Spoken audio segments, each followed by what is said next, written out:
J'ai un programme demain à la métropole, puis la réunion de demain soir, il faut que je bosse un peu chez moi ce soir. Donc, non, non. Non, non. Bien, bonsoir à toutes et tous. Merci d'être très à l'heure. C'est de bon augure pour la suite. Nous avons des dossiers pas trop compliqués ce soir. Mais avant toute chose, je voudrais tout d'abord demander à Daphné Gossin si elle veut bien. Où est Daphné de ce côté là-bas. Voilà, très bien.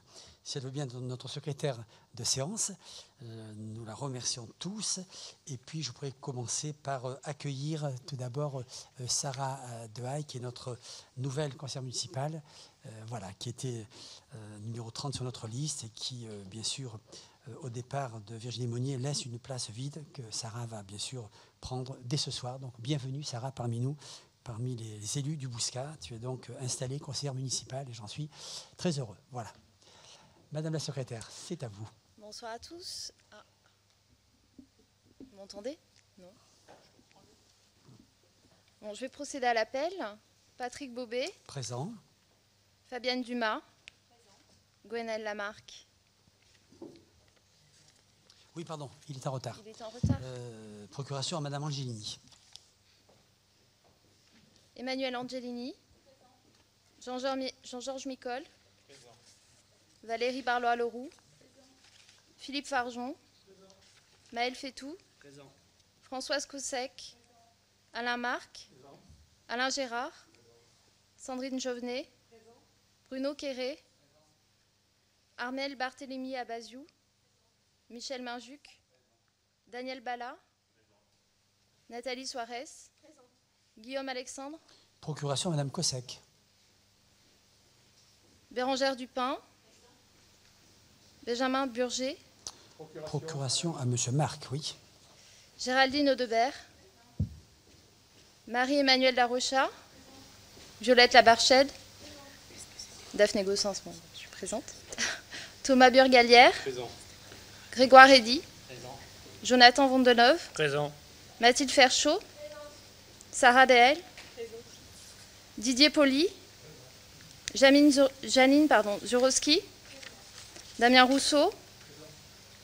Maxime Joyer. Présent. Claire Layan. Présent. Patrick Alvarez. Présent. Tout le monde est là. Nous allons passer à l'installation d'une nouvelle conseillère municipale. C'est déjà fait. Ça c'est fait, pardon, excusez-moi. Et à l'approbation du procès-verbal du conseil municipal du 9 juin 2020. Mes chers collègues, est-ce que ce compte-rendu vous émane de votre part des demandes de modification, d'ajout, de retrait, de précision? Il n'y a pas de difficulté, je vous regarde tous. Nous l'approuvons en l'état, il n'y a pas de souci. Merci, donc nous en félicitons bien sûr les rédactrices et les rédacteurs, mais surtout les rédactrices, parce que ce sont surtout des dames qui s'occupent de ça, sans les citer très directement. Merci. Donc sur les dossiers direction générale, détermination du nombre d'adjoints, rapporteur Monsieur le maire. Oui, donc vous le savez, Virginie Monnier a démissionné le 2 juin 2020. Ceci entraîne une vacance immédiate du poste de 7e adjoint au maire du Bouscat. Nous avons deux solutions. D'abord, nous devons redélibérer, savoir si nous restons à 10 adjoints dans la ville du Bouscat. Ça sera ma proposition, bien sûr. Et ce faisant, nous devons décider si nous faisons remonter chaque adjoint au-delà de la 7e place d'un cran et la nouvelle, car c'est une femme, prendrait le poste de 10e adjointe, ou nous restons poste pour poste au niveau du 7e adjoint. Et c'est la proposition que je vous fais également. Donc double proposition, tout d'abord de maintenir le nombre d'adjoints à 10 et de proposer que la nouvelle adjointe, pour laquelle nous voterons dans quelques instants, occupe le 7e rang. Voilà, je vous interroge sur cette proposition.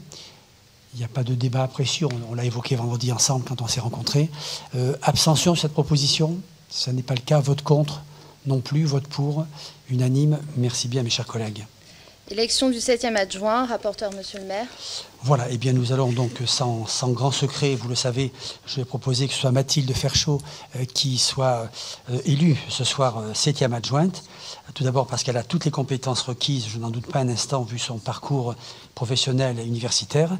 Et puis quelque part, c'est aussi la plus jeune de nos élus, en tout cas dans notre liste, mais c'est le cas de tout le Conseil. Je regarde tour d'horizon et je trouve que c'est une bonne chose de faire confiance aux personnes les plus jeunes de cette équipe qui ont forcément des idées nouvelles.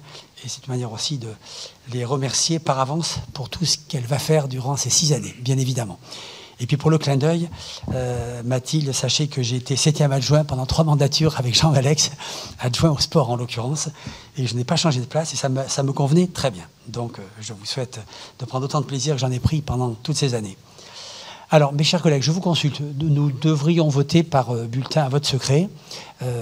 Bon, voilà, je vous demande aussi si vous ne trouvez pas plus simple de vous demander si vous êtes pour ou pas la proposition de Mathilde Ferchaud. Donc, je consulte un peu les têtes de liste en face de moi, Madame Layan, Monsieur Alvarez, Monsieur Rousseau, je vous consulte. Souhaitez-vous que nous fassions simplement à main levée? Ça vous convient comme nous avons fait il y a 15 jours? Oui, ça vous va?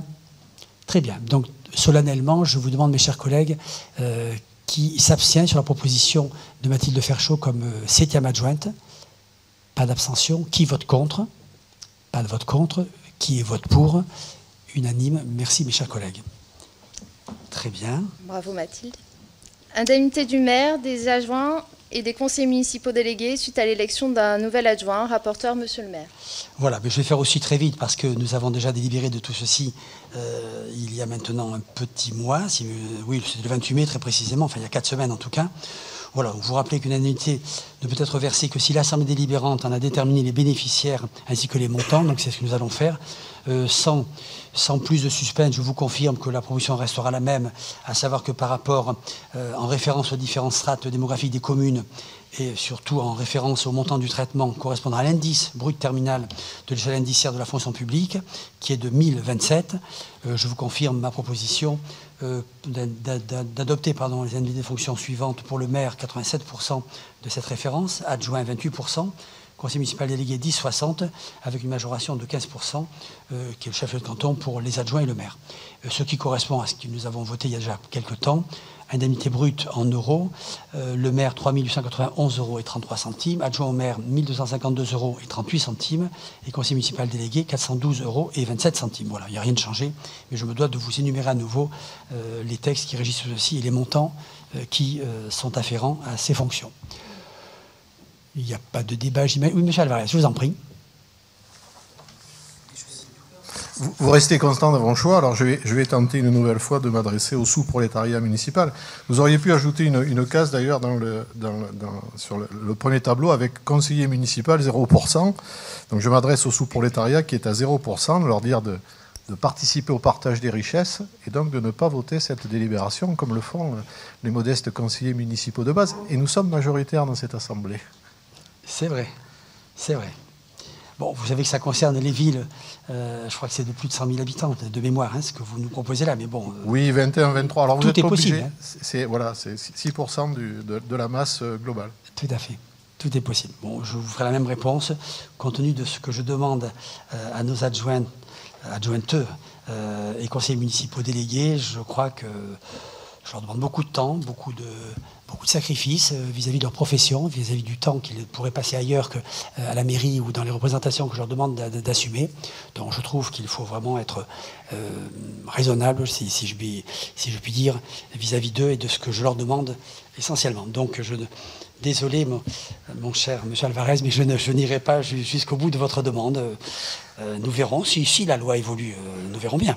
Nous verrons bien. Mais là, je serais ravi qu'elle puisse évoluer parce qu'effectivement, chacun donne beaucoup de temps, mais en particulier les conseillers délégués et les adjoints, je peux vous l'assurer formellement, vraiment. Vous pouvez être exigeant aussi avec l'opposition.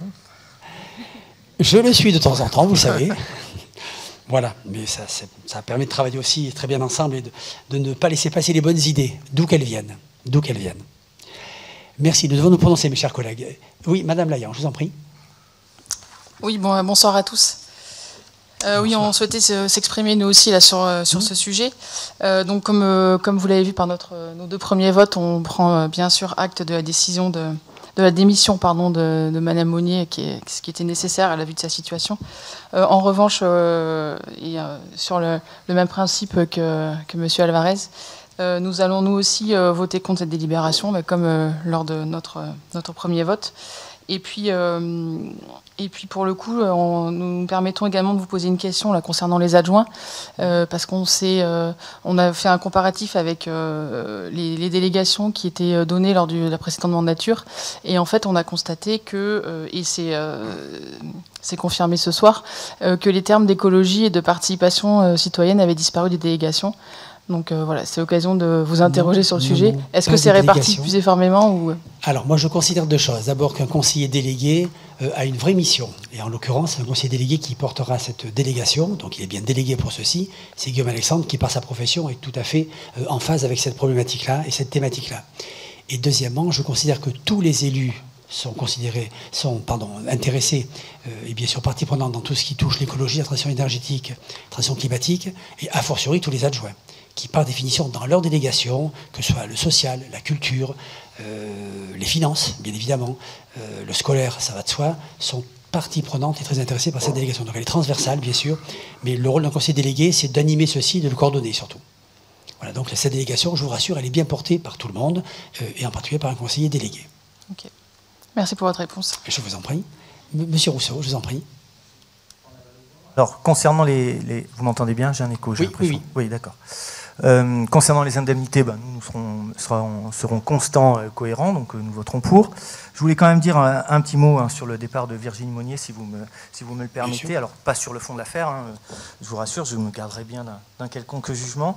Nous tenons juste à souligner d'abord la responsabilité de l'élu, de Virginie Monnier en l'occurrence, dans cette affaire, qui a démissionné sans tarder une fois le jugement rendu. Le soir même, je vous le confirme. Absolument.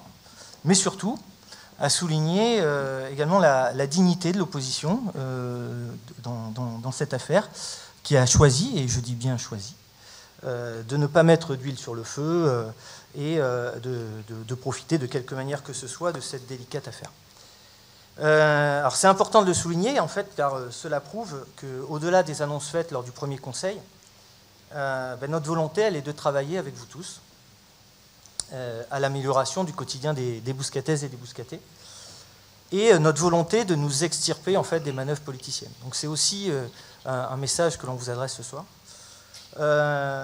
Donc je le redis, nous pensons qu'il y a une belle équipe, toutes et tous, que ce soit dans la majorité, mais également dans l'opposition.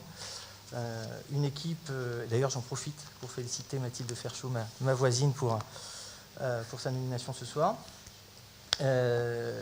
Donc voilà, il y a des gens compétents avec des profils complémentaires, je crois, et je pense que c'est une équipe qui peut, et j'ai même envie de dire, qui doit se faire confiance pour travailler ensemble. Voilà le message que je voulais adresser ce soir. Merci pour ce message très positif. Écoutez, on attend de voir les compétences et les beaux profils que vous nous promettez.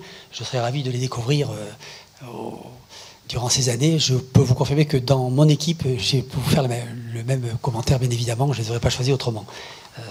Vous vous en doutez.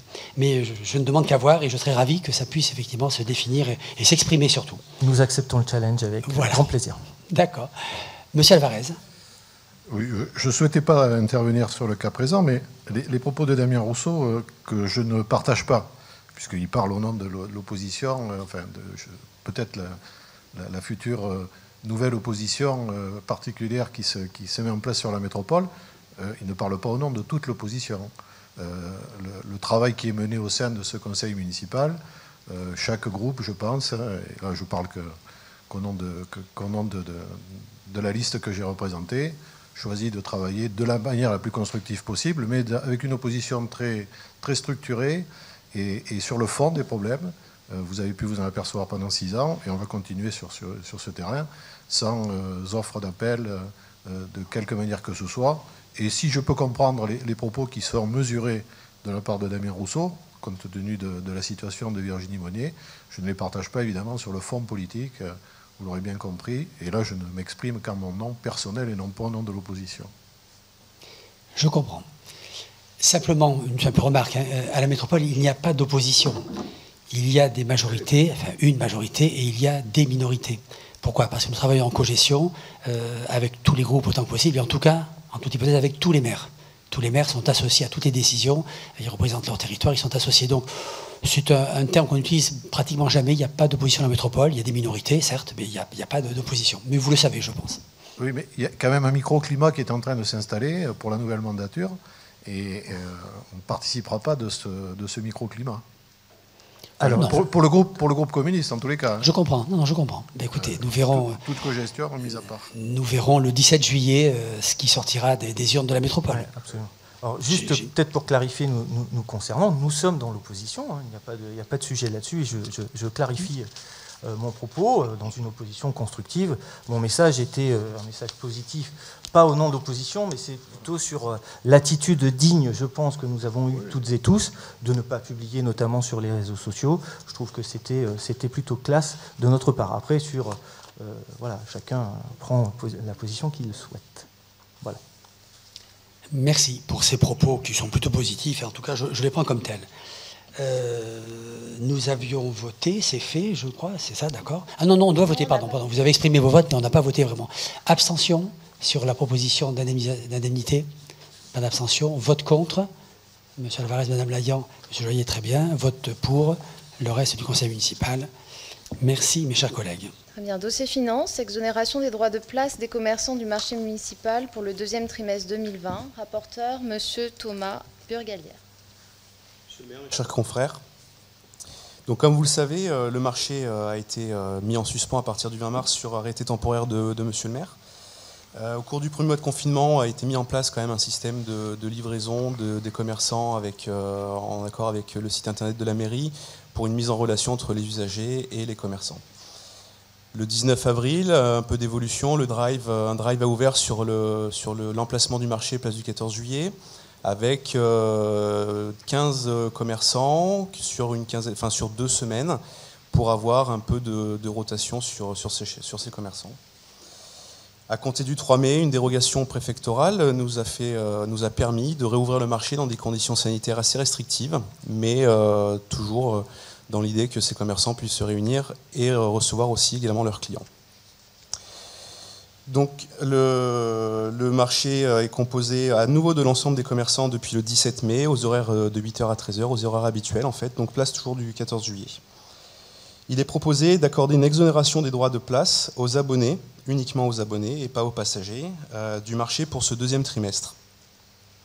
Vu l'arrêté temporaire du maire numéro 2020-20 du 20 mars 2020 suspendant le marché municipal, vu l'arrêté temporaire du maire numéro 2020-370 du 15 avril 2020 portant réglementation du stationnement sur diverses voies pour mise en place de stands pour vente occasionnelle dans le cadre des mesures du confinement, vu la décision numéro 2020-14 du 20 janvier 2020 fixant les tarifs municipaux au 1er janvier 2020, il est demandé au conseil municipal de bien vouloir autoriser l'exonération des droits de place dus par les commerçants abonnés du marché municipal au titre du second trimestre 2020 en raison de l'impossibilité pour eux de vendre leurs produits pendant l'épidémie liée au Covid-19.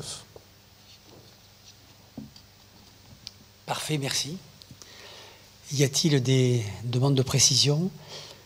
Je crois savoir, Monsieur Burgalière, que ça correspond à peu près à un renoncement de notre part à hauteur de 7 000 €. Je crois que c'est ce qui avait été calculé. Un peu moins que ça. Ça a été chiffré à 6 271,20 centimes, pour être précis. Bravo, très bien. Quelle précision.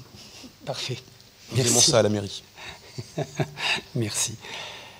Pas de commentaires particuliers. Nous nous prononçons. Abstention sur cette proposition? Non. Vote contre? Non plus. Vote pour? Unanime. Merci, mes chers collègues. Dossier ressources humaines, modification au tableau des effectifs. Rapporteur, Madame Mathilde Ferchaud.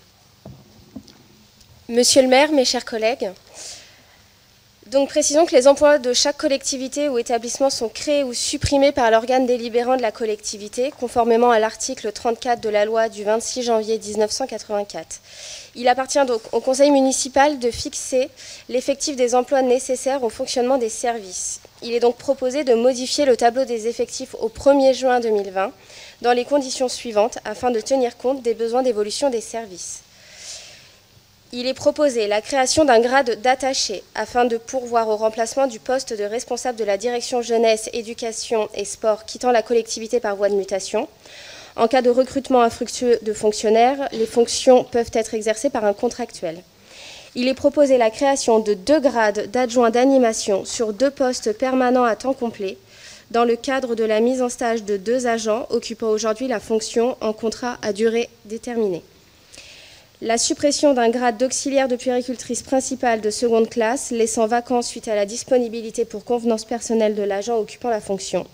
Cette suppression est compensée par la création d'un grade d'adjoint technique au sein de la filière technique. Mais encore, la suppression d'un grade d'auxiliaire de puériculture principale de première classe sur un poste permanent laissé vacant suite au départ en retraite de l'agent occupant la fonction et à la création d'un grade d'auxiliaire de puéricultrice principale de seconde classe pour suite au recrutement opéré sur le poste ainsi libéré. Mais encore, la suppression d'un grade d'ASEM principal de première classe sur un poste laissé vacant suite au départ en retraite de l'agent occupant la fonction. Cette suppression est compensée par la création d'un grade d'adjoint technique au sein de la filière technique. La création d'un grade d'adjoint technique sur un poste permanent à temps complet d'agent polyvalent petite enfance dans le cadre de la mise en stage d'un agent occupant aujourd'hui la fonction en contrat à durée déterminée. La création de 2 grades d'adjoint technique sur 2 postes permanents à temps complet d'agents des écoles maternelles dans le cadre de la mise en stage des agents occupant aujourd'hui la fonction en contrat à durée déterminée. Ces créations sont compensées par la suppression d'un grade d'ASEM principal de première classe de la filière médico-sociale et un grade d'adjoint technique principal de seconde classe. Mais encore la suppression d'un grade d'adjoint technique principal de seconde classe sur un poste permanent à temps complet laissé vacant suite au départ en retraite de l'agent occupant la fonction. Cette suppression est compensée par la création d'un grade d'adjoint technique. Mais encore, la création d'un grade d'agent de maîtrise principal et d'un grade d'agent de maîtrise dans le cadre de la création d'un poste permanent à temps complet sur la fonction de responsable VRD espace public. En considération du grade de recrutement de l'agent retenu, il sera proposé au prochain Conseil la suppression du grade laissé vacant. De plus, il est demandé de bien vouloir autoriser la création des emplois suivants afin de faire face à des besoins saisonniers, à savoir 30 postes d'adjoints d'animation pour les accueils de loisirs 3-6 ans et des 6-9 ans de la Chêneraie et Jean Jaurès, mais également des 10-12 ans. 2 postes d'éducateurs des activités physiques et sportives pour la piscine et un poste d'agent polyvalent d'accueil et d'entretien. Je tiens à préciser que l'avis du comité technique n'a pas pu être recueilli en l'absence de la désignation des membres du collège employeur. Néanmoins, les représentants du personnel ont été informés des créations et des suppressions de postes. Il est donc demandé au conseil municipal de bien vouloir modifier le tableau des effectifs selon les conditions exposées, mais également dire que les crédits nécessaires sont inscrits au budget chapitre 012. Merci beaucoup. Y a-t-il des questions, Monsieur Alvarez? Oui, Monsieur le maire. Un certain nombre d'éléments nous ont été donnés, Madame l'adjointe, vendredi, donc communiqués lors de la réunion préparatoire. Alors, je voudrais simplement revenir sur 2 points. Le premier, rappeler la position sur les recrutements effectués sur la base donc, de l'article 3.2, ce qui correspond au recrutement, en l'occurrence, de l'attaché. Oui. D'essayer quand même de trouver dans la filière des titulaires et plutôt en interne. Je le rappellerai tout à l'heure quand je reviendrai sur le dossier du CT. L'article 3.2 permet, vous l'avez dit d'ailleurs, d'employer aussi des contractuels quand on ne trouve pas. Mais les postes d'attachés ne posent pas de difficultés particulières, contrairement quelquefois soit à la filière d'auxiliaire de puériculture, soit même dans la filière technique. Ensuite, vous avez rajouté donc un petit point sur un poste supprimé, ce qui me permet de développer le deuxième argument. Alors, il est non pas judicieux, mais obligatoire de présenter au comité technique toute modification du tableau des effectifs, notamment en ce qui concerne les suppressions de postes. Ça, et le fait que les élus n'aient pas été renouvelés n'est pas une bonne indication, puisque de toute façon, ce sont les élus précédents qui devaient siéger au CT. Il fallait organiser un comité technique, et c'est d'ailleurs pas la première fois que ça intervient. Alors, c'est peut-être pas du pinaillage, mais les visas que vous présentez dans la délibération ne sont pas bons, puisque le comité technique doit être saisi préalablement à toute modification du tableau des effectifs, et notamment sur les suppressions de postes. Donc il faut le mettre dans les visas, et il faut pour cela organiser un comité technique avant. Alors c'était compliqué dans la période précédente, mais ça pouvait se faire par visio, et en tous les cas, les élus qui qui était de la précédente mandature au comité technique, continue à siéger jusqu'au renouvellement complet. Merci. Alors, réponse très simple. La première, vous l'avez évoqué, c'est la crise du Covid qui a quand même vraiment compliqué la réunion de la tenue de telle réunion. Ça, c'est ma première réponse. Pas d'agents facilement mobilisables, encore moins d'élus, parce que c'était les anciens élus, là, vous l'avez bien compris. Le nouveau CT n'a pas été mis en place, on va le mettre en place ce soir. En réalité, on va voter pour ça, donc c'est quand même très très compliqué. Reconnaissons tous ensemble que les consignes n'ont pas toujours été très bien comprises et très claires non plus de la part de nos gouvernants. Il faut quand même dire les choses comme elles sont dans ce domaine. Ça a été parfois un peu cocasse. Troisième élément, les organisations syndicales ont reçu le projet de délibération.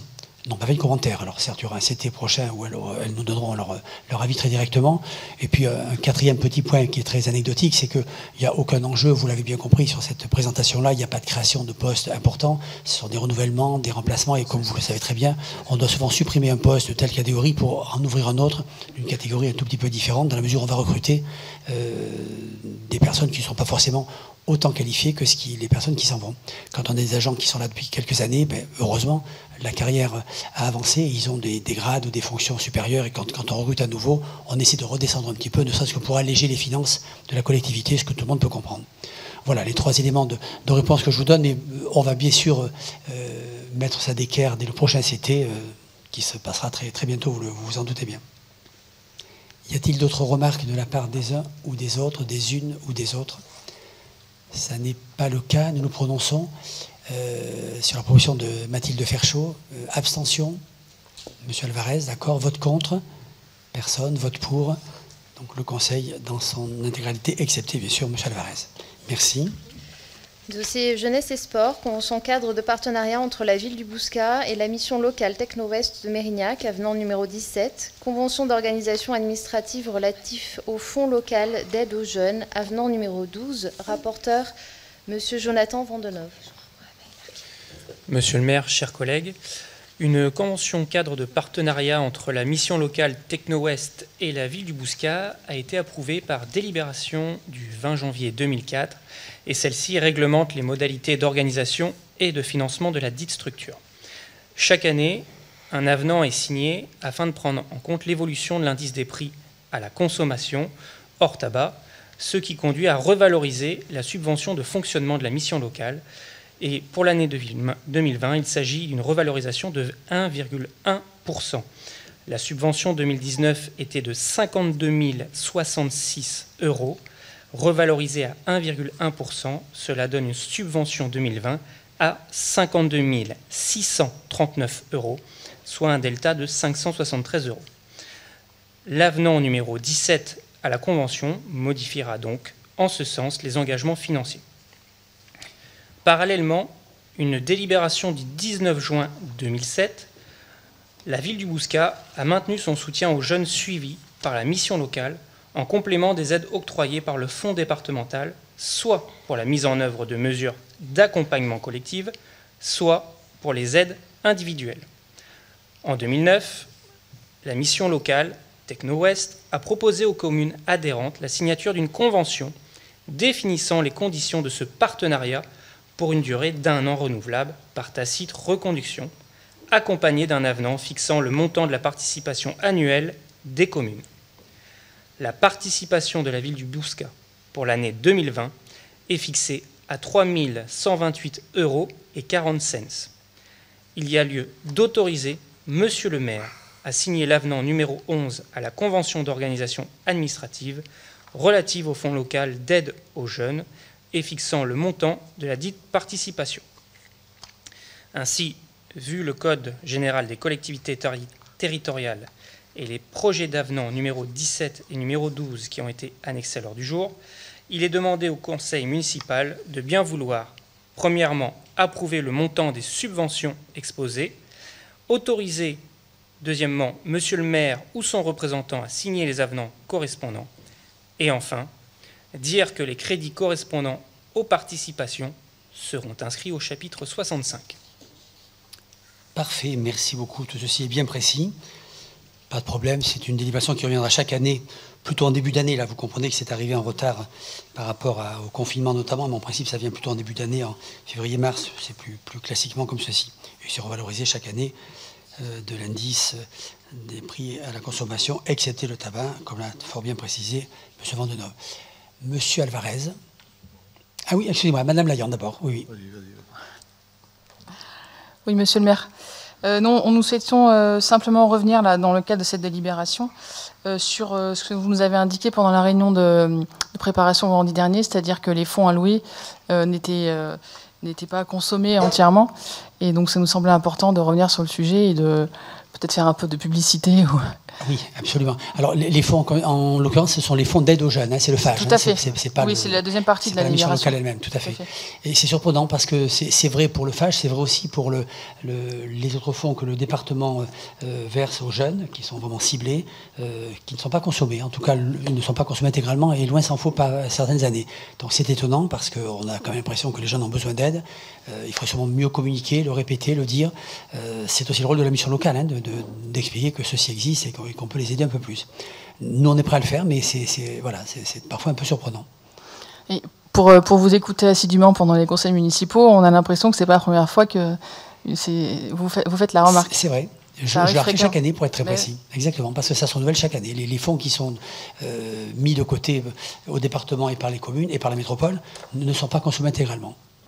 C'est un constat, on le dit, on le répète, on communique. Peut-être que l'association des maires de Gironde pourrait nous aider, madame la nouvelle adjointe aussi, dans ce domaine. Parce que, non mais il est un autre domaine, vous savez qu'il est très cher à nous tous ici, c'est le logement social, et notamment ce qu'on appelle, je suis en train de chercher le nom, de rénovation des appartements, notamment pour les locataires, enfin, les propriétaires qui sont eux-mêmes locataires ou habitants dans leur logement, qui ont des logements qui méritent d'être requalifiés extrêmement. Et chaque année, nous investissons des sommes importantes, nous marquons des sommes importantes à la mairie et à la métropole qui ne sont pas consommées. Même pas la moitié. Donc c'est vous dire que ça a besoin d'être dit et redit. La presse en parle régulièrement. Je fais un appel en général au journaliste qui est là quand on vote sur cette délibération-là. Immanquablement, la presse le reprend, le reporte, mais c'est pas pour ça que ça se déclenche. C'est un peu dommage.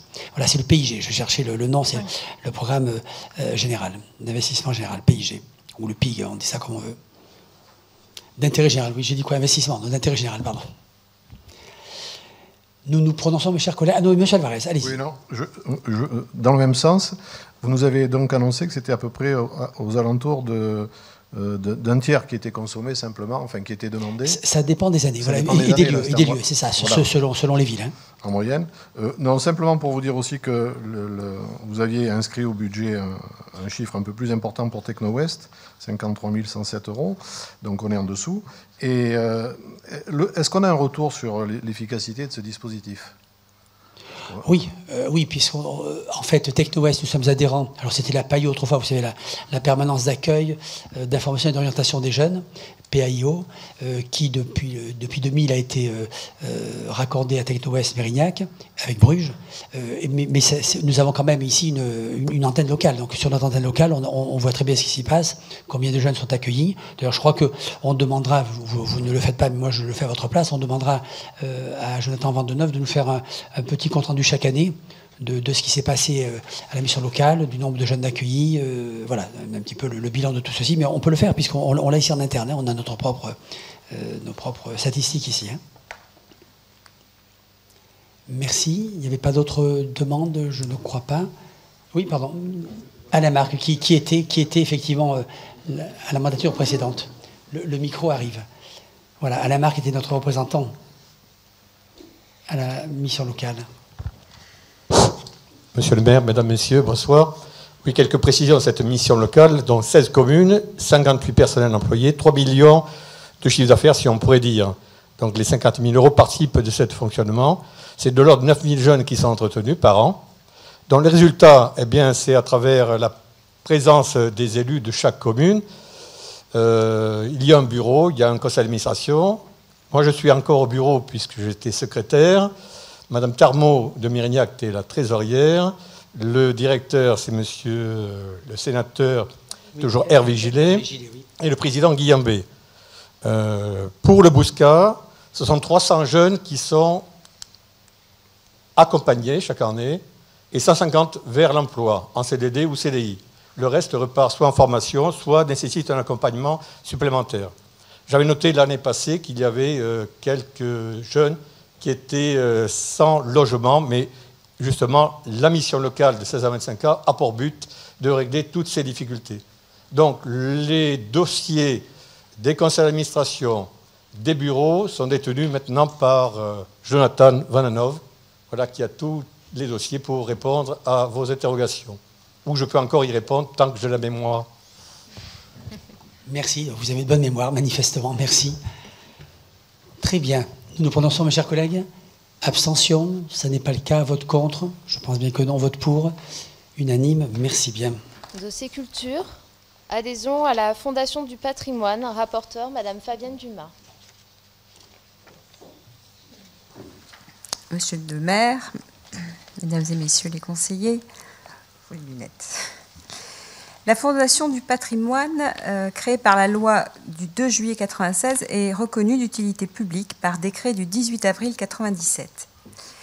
Cette fondation œuvre à la sauvegarde et à la valorisation du patrimoine français. Au travers du label de la souscription publique et du mécénat d'entreprise, elle accompagne les particuliers, les collectivités et les associations dans des projets de restauration. Elle est présente sur l'ensemble du territoire national et cette fondation a pour mission ou a à cœur de promouvoir la sauvegarde et la mise en valeur du patrimoine bâti et paysager de nos régions, de contribuer à l'identification des édifices et des sites menacés de dégradation et de disparition, de susciter et d'organiser les partenariats publics-privés entre les associations de protection du patrimoine, les pouvoirs publics nationaux et locaux et les entreprises désireuses d'engager des actions de mécénat culturel. Elle a également à cœur de participer aux actions de restauration des propriétaires privés ou publics et de favoriser la création d'emplois et la transmission des savoir-faire. Les actions de sauvegarde et de valorisation du patrimoine sont source d'activité pour les entreprises locales. Elle favorise la formation professionnelle et la transmission des arts et métiers liés aux bâtiments anciens. Elle crée de l'emploi, notamment dans les secteurs du bâtiment, du tourisme et de la culture. La ville du Bouscat, soucieuse de protéger et de valoriser le patrimoine communal, a relancé en 2018 le projet de restauration et de réhabilitation du castel d'Andorte et de ses dépendances, vestiges et témoins du passé historique de notre commune. Adhérer à la Fondation du patrimoine nous permettrait d'afficher l'engagement de la commune dans la valorisation et la promotion de son patrimoine architectural. Cela permettrait aussi de s'associer à une fondation bénéficiant d'une crédibilité à l'échelle nationale et aujourd'hui partenaire de la mission d'identification du patrimoine en péril. De disposer d'aides pour la préservation de notre patrimoine, de disposer des outils liés à la recherche de mécénat et de bénéficier du réseau d'entreprises mécènes de la Fondation. L'adhésion pour l'année 2020 est fixée à 600 €, correspondant au montant de l'adhésion pour une ville d'une strate de moins de 30 000 habitants.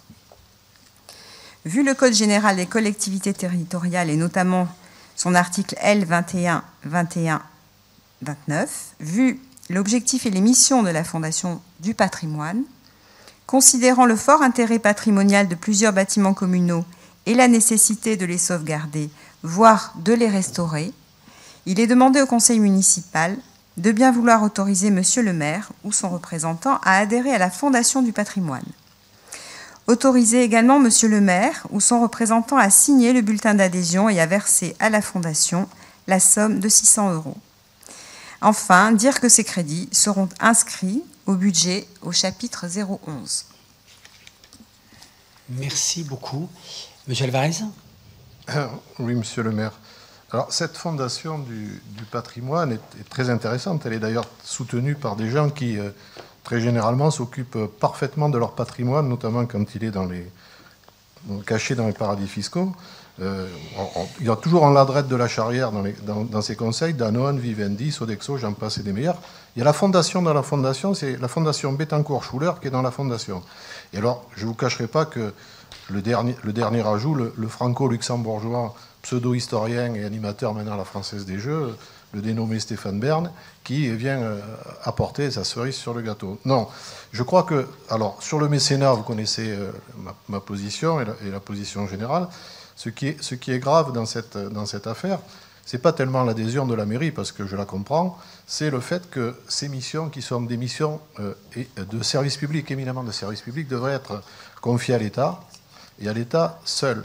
Et donc, c'est la preuve, depuis d'ailleurs des décennies, que tout ça est mal géré, que l'État est bien mal administré, car on démantèle une mission essentielle, effectivement, qui est la sauvegarde du patrimoine, et on la laisse dans des mains, effectivement, je vous dis, qui s'occupent très bien de leur patrimoine privé, et peut-être qui trouvent un intérêt, nous avons eu le débat très longuement sur le mécénat, mais très généralement sur ces missions de démembrement de l'État. Donc, pour ma part, je ne solliciterai pas, si j'étais à votre place, cette adhésion. Et en tous les cas, je voterai contre la participation de la mairie, que je comprends sur un plan idéologique renversé, néanmoins.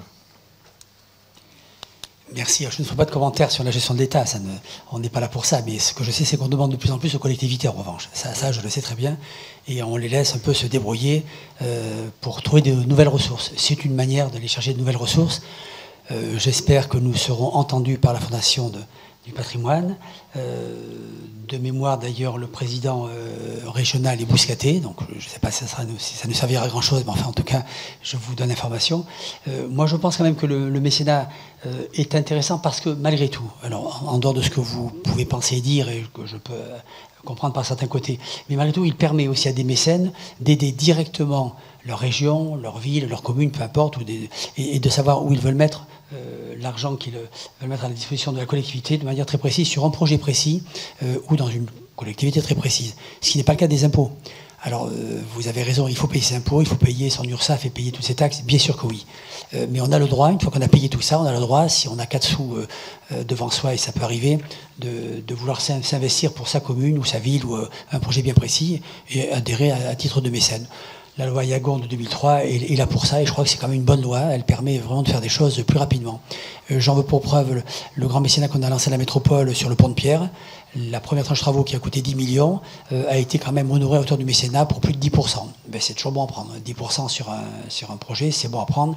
Et nous, élus locaux, on ne va pas surtout mésestimer ce genre de choses. Et ce qui est possible, faisons-le. Voilà, mais je vous ferai toujours la même réponse, hein, monsieur Alvarez, vous le savez. Merci. Madame Layan. Oui, monsieur le maire. Alors pour notre part, ce n'est pas le principe du mécénat qui nous embête, parce qu'on a déjà voté plusieurs fois pour ce principe. En revanche, ce qui nous pose souci, c'est l'aspect organisation de la part de cette fondation des partenariats publics-privés, puisque on a un petit peu de recul maintenant sur ces montages, et nous pensons que le contribuable ne se retrouve pas toujours loin s'en faut. Donc c'est la raison pour laquelle nous aussi nous voterons contre cette délibération. Vous savez, le partenariat public-privé, c'est quand même intéressant quand en plus le privé vient vous donner de l'argent gratuitement. Le partenariat public-privé, moi je suis un peu comme vous, je m'en méfie, parce que je me dis toujours que d'abord... Un exemple très précis, quand vous faites faire un équipement en toute urgence, une piscine, une école dans ce genre de PPP, il faut considérer d'abord que la TVA que vous auriez vous récupérée, l'entreprise ne le récupérera pas. Donc déjà, elle vous le facture et personne ne le récupère. Deuxièmement, l'entreprise, il faut qu'elle gagne sa vie. Elle fait son bénéfice et moi je trouve ça tout à fait normal et je ne discute pas là-dessus. Deuxième élément pour lequel je ne serais pas pour. Et troisièmement, vous êtes locataire pendant très longtemps d'un établissement qui ne vous appartient pas et vous payez pendant très longtemps. Donc moi, le PPP, je suis de votre avis, je n'en ferai jamais. À titre personnel, comme maire et comme président de métropole, j'en ferai jamais. Voilà. Mais là, c'est pas ça. C'est le privé qui vous donne de l'argent. Il vous le donne. Mais je ne vais quand même pas le refuser. Je serais un peu ballot de ne pas le prendre. C'est ça, là. C'est de ça qu'il s'agit, là, quand même. Hein. Voilà. Donc, chacun fait ce qu'il veut. Hein. Mes chers collègues, tout a été dit. Nous nous prononçons abstention. Ce n'est pas le cas. Vote contre. Monsieur Alvarez, vote pour. Ah, pardon. Merci. On a voté contre. Madame Layan, pardon. Je suis en train de relire, excusez-moi. Nous, on a voté contre, pardon. Vous avez voté contre? Oui, j'ai pas levé le doigt, excusez-moi. C'est pour ça. Ok, oui. D'accord, on enregistre ça. Oui, entendu. Pardon. Merci. Très bien. Renouvellement de la convention avec le collège Jean Moulin relative aux classes à horaires aménagés musique CHAM. Rapporteur, Madame Emmanuelle Angelini. Monsieur le maire, mes chers collègues, les classes à horaires aménagés musique sont un dispositif qui permet aux élèves d'aménager leur emploi du temps afin de recevoir pendant le temps scolaire un enseignement musical. Depuis 2012, la ville du Bouscat est engagée dans ce dispositif et a établi un partenariat avec l'Éducation nationale. C'est ainsi que 40 places sont réservées, sont proposées aux élèves du collège Jean Moulin pour pouvoir suivre cet enseignement musical pendant le temps scolaire. À la prochaine rentrée, ce sont 36 élèves qui ont souhaité s'inscrire dans ce dispositif. Et donc il est demandé de renouveler ce dispositif, s'établit par le biais d'une convention, et cette convention doit être renouvelée tous les 4 ans. Donc aujourd'hui, il est demandé au conseil municipal de bien vouloir renouveler cette convention, cette signature entre la collectivité territoriale et le chef d'établissement du collège Jean Moulin. Très bien. Les 4 années correspondant bien sûr au cursus du collège, de la 6e à la 3e, vous comprenez bien. Bien. Commentaire c'est pas le cas. Alors je profite de cette délibération pour vous inciter, vous inviter à aller voir la vidéo de présentation de notre école de musique qui a été faite à l'occasion de la fête de la musique. Comme nous n'avons pas pu faire de fête de la musique, c'était fortement déconseillé, vous connaissez les raisons sanitaires bien sûr. Nous avons imaginé avec l'école, les professeurs et le directeur de créer un événement quand même musical et culturel, musical en l'occurrence, avec une vidéo, et je vous encourage vraiment à aller la voir. Elle est superbement réalisée, c'est un professionnel qui a fait ça, et c'est très bien fait. Ça donne vraiment envie, quand on n'est pas musicien, de prendre un instrument, de prendre des percussions, si on a vraiment trop peur des notes, mais c'est vraiment très encourageant. Donc vraiment, je vous incite à aller voir ça. C'est une vraie petite merveille musicale et culturelle. Nous nous prononçons, mes chers collègues, sur ces chams. Abstention, ça n'est pas le cas. Vote contre non plus. Vote pour, unanime. Merci bien, mes chers collègues.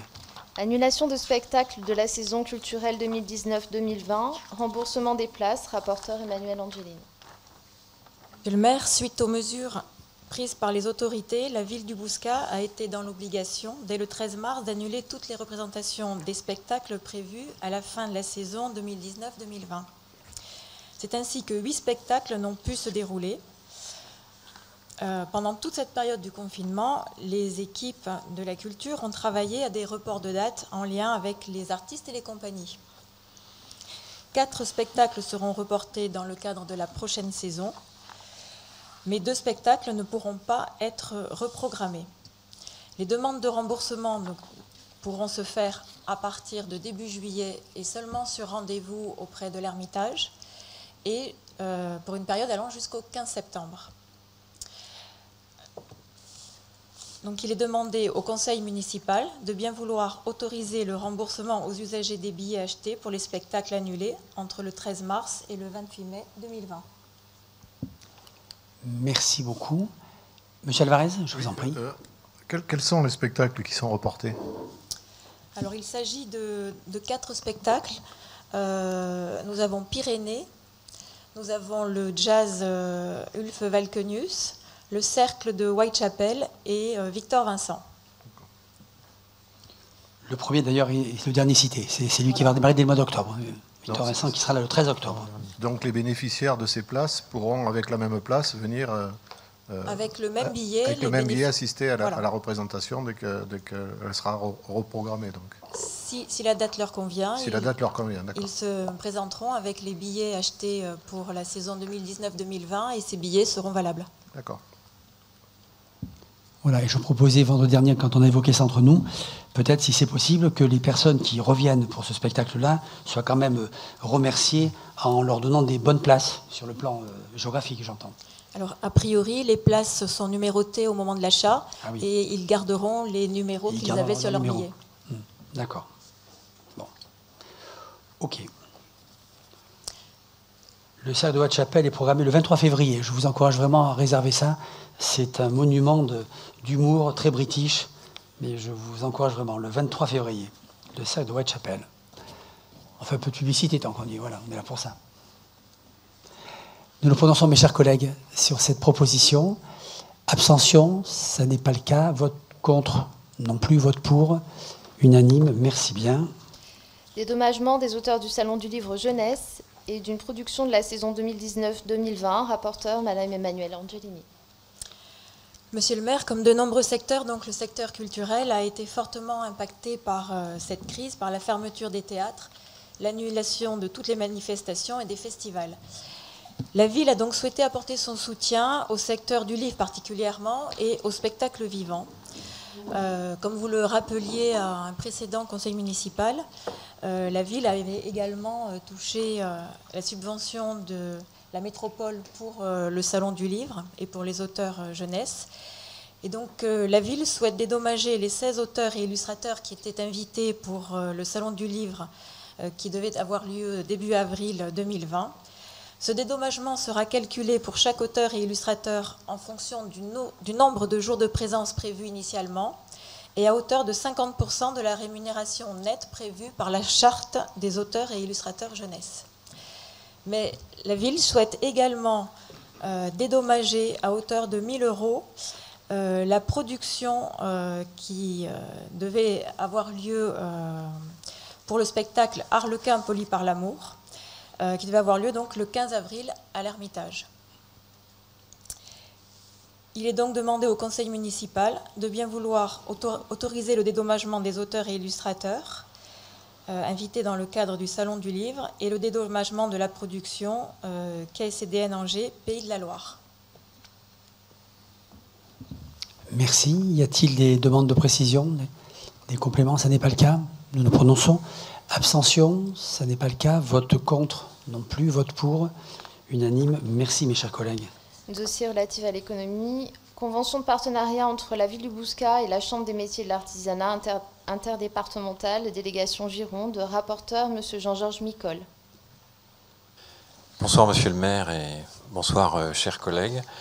La Chambre des métiers et d'artisanat joue un rôle tout à fait prépondérant auprès des 500 ressortissants qui sont sur le territoire du Bouscat. Et depuis maintenant 4 années, la commune du Bouscat a décidé de bâtir une relation de partenariat.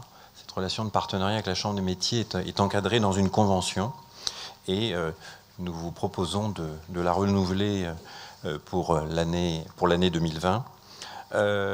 L'accent sera mis sur 3 actions ou 3 axes d'intervention particuliers. Un axe qui est un peu un axe historique, qui est le numérique, qui prendra la forme pour la saison, si je fais un peu l'analogie avec ce qu'a dit Emmanuel, sur l'année 2020, qui prendra la forme de 3 ateliers collectifs qui sont prévus en octobre et en novembre. Un atelier sur la présence sur Internet et un autre atelier sur la vente en ligne en particulier. Derrière chacun des ateliers se tiennent des permanences qui sont organisées par des personnels de la Chambre de métier qui permettent aux commerçants donc d'aller plus loin, d'exposer leur cas et le cas échéant de développer un projet. Ça, c'est le premier volet. Il y a un deuxième volet qui est aussi, je dirais, dans la suite des actions qui avaient été menées un peu historiquement, qui est le suivi des mutations foncières et le maintien des artisans dans ce qui est une ville assez dense comme notre chère commune. Ça passe par un certain nombre de choses, dont la mise à jour d'un diagnostic cartographié. Alors dit comme ça peut paraître un peu technocratique. En réalité, quand le travail a été fait en 2018, on a découvert environ 2 hectares de terrain ou de foncier utilisés de manière diffuse dans l'ensemble de la commune du Bouscat par des activités artisanales. Je pense qu'on n'en était pas conscient. Et donc ce travail de mise à jour est extrêmement important, surtout dans la zone diffuse, si l'on souhaite en tout cas pouvoir garder et voir augmenter l'activité artisanale. Sont à l'ordre du jour de cette convention des collaborations dans le cadre de l'extension de la zone Godard, qui est un des projets importants de cette mandature également. Et puis l'intégration de la ville du Bouscat dans une expérimentation faite par la Chambre des métiers dans le cadre d'un programme interministériel autour d'une aide à l'implantation bâtie sur de l'intelligence artificielle. Et troisième volet, qui n'est pas des moindres dans la foulée de la crise sanitaire que nous avons connue, qui est la sensibilisation et l'accompagnement des entreprises autour des questions de prévention des difficultés. Quand malheureusement une entreprise, qu'elle soit commerciale ou artisanale, est confrontée à des difficultés, il y a un certain nombre de solutions qui existent, que le législateur a prévues, qui sont ou bien individuelles ou bien collectives, mais elles ont tout en commun que plus tôt le diagnostic est posé et plus tôt le dirigeant, le chef d'entreprise, l'entrepreneur prend conscience du fait qu'il peut se faire aider, et plus grande est la chance que l'issue soit positive et que l'entreprise pourra rebondir. Beaucoup de commerçants ou d'artisans ne sont pas aujourd'hui pleinement conscients de ces dispositifs. C'est souvent partiel et par ailleurs, dans certains cas, les dispositifs ont évolué. Donc là, il y a, je peux vous donner la date puisqu'il s'agit du 28 septembre. La date est tombée aujourd'hui, donc ça se fait en lien avec la Chambre de commerce. Donc Chambre des métiers d'un côté qui est le partenaire de cette convention de partenariat, mais également Chambre de commerce et d'industrie et également le barreau de Bordeaux. Voilà, ce sont les principales choses qui sont couvertes par cette convention pour l'année 2020. Ce qui nous fait dire, et en s'appuyant également sur les évaluations passées qui sont très positives, sur la qualité d'un partenariat qui est un partenariat de confiance, que le coût de l'ensemble de ces mesures est évalué à 6 500 € par la Chambre des métiers, qui met à disposition du temps homme. Ça correspond à 13 jours de chargé de mission de la Chambre des métiers, dans une répartition 60%, 40%, 60% étant pris en charge par la Chambre des métiers elle-même, 40% par la commune du Bouscat, pour une somme de 2 600 €, si vous l'acceptez. Et donc, ce qui vous est demandé, c'est de bien vouloir, si vous en êtes d'accord, autoriser Monsieur le maire ou son représentant à signer la convention et que les dépenses correspondantes soient inscrites au budget. Merci beaucoup. Et pour tout vous dire, je rencontre Madame Nathalie Laporte, qui est la présidente de la CMAI, vendredi, pour parler de la ville du Bouscat, pas de la métropole du tout, de la ville du Bouscat. Je pense qu'on va enrichir cette convention, mais j'ai déjà prévenu que ça serait quand même un coût constant, qu'il n'est pas question qu'on augmente la somme pour 2020. En 2021, nous verrons, mais pour 2020, voilà, si on a des nouvelles actions à proposer, nous les prendrons volontiers, mais bien sûr à coût constant, puisque je vais préciser que nous votions notre budget ce soir.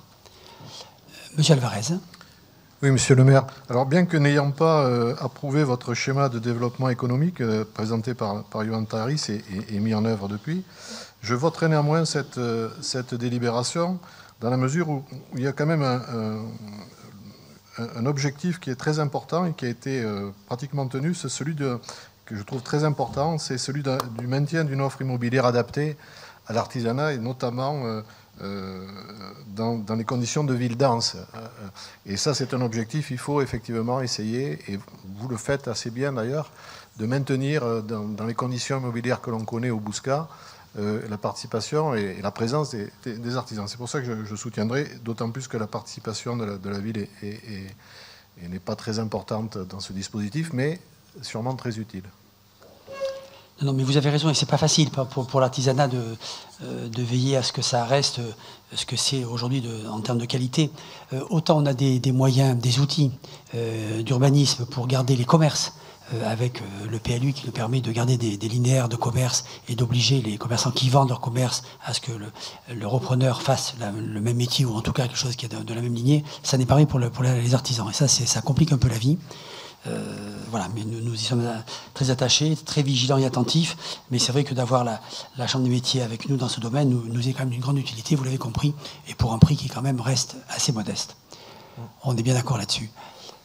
Monsieur Rousseau, je vous en prie. Alors juste un petit commentaire. Je trouve que c'est en effet une bonne idée que l'atelier qui vise à informer les entreprises sur les différentes procédures, d'abord préventives, mandat ad hoc, conciliation, homologation de conciliation, on connaît tout ça, ou encore des procédures collectives, sauvegarde, redressement et liquidation judiciaire. Mais j'aurais trouvé quand même intéressant, et en tout cas moins anxiogène que du post-mortem, de coupler cet atelier avec une information sur les différentes mesures prises par le gouvernement sur les régions Bordeaux Métropole, parce qu'on l'a vu, il y a un vrai besoin de communication. Sur Bordeaux Métropole, il y a des fonds non consommés, donc il y a un vrai déficit de communication, et je pense que cet atelier peut être aussi une bonne occasion de leur dire toutes les aides qu'ils ont en amont, parce que c'est vrai que de présenter toutes les procédures collectives, c'est un peu faire le constat qu'ils vont être de toute façon, et on le sait, en difficulté, mais qu'il y a quand même des choses en amont à travailler. On sait que le nerf de la guerre pour une entreprise, c'est la trésorerie. Donc voilà, on peut aussi les accompagner. Je pense que c'est une bonne idée de coupler ça avec... Tout à fait d'accord, mais je partage tout à fait. Ces informations. Je partage, merci. Non, mais c'est vrai. Je crois que ça peut se faire... On le fait le plus couramment possible, et la presse nous y aide quand même assez, la presse écrite, parlée ou télévisuelle, mais il faut dire et redire tout le temps. Mais vous avez raison sur le... Et l'atelier est un bon vecteur pour ça, je pense. Oui, c'est évident.